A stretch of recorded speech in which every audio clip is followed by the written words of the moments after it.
আউযুবিল্লাহি মিনাশ শাইতানির রাজিম বিসমিল্লাহির রহমানির রহিম। হযরত আবু মুসা আশআরী রাদিয়াল্লাহু বর্ণনা করেছেন, নবী করিম সাল্লাল্লাহু আলাইহি ওয়াসাল্লাম যখন কোনো গোষ্ঠী বা কওমের ভয় করেছেন তখন বলতেন, আল্লাহুম্মা ইন্না নাজালুকা ফি নুহুরিহিম ওয়া নাউযু বিকা মিন শুরুরিহিম। অর্থাৎ, হে আল্লাহ, আমরা তোমাকে তাদের মুখোমুখি করছি এবং তাদের অনিষ্টকারিতা হতে তোমার কাছে আশ্রয় চাচ্ছি। আবু দাউদ ও নাসাই সহিহ সনদে হাদিসটি বর্ণনা করেছেন। সম্মানিত দর্শক শ্রোতা, আসসালামু আলাইকুম রহমতুল্লাহ। আজ 4 মে সোমবার 2026, 21 বৈশাখ 1433 বঙ্গাব্দ এবং 16 জিলকদ 1447 হিজরি। আমি আপনাদের সামনে রিয়াদুস সালিহিনের 3য় খণ্ড থেকে 982 নম্বর হাদিসটি পাঠ করেছি।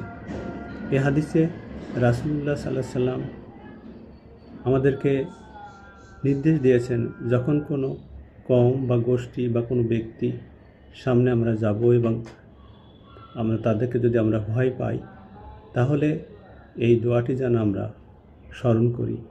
আল্লাহ পাক আমাদের এই হাদিসটি স্মরণ রাখার, সেই অনুযায়ী আমল করার তৌফিক দিন। আমিন।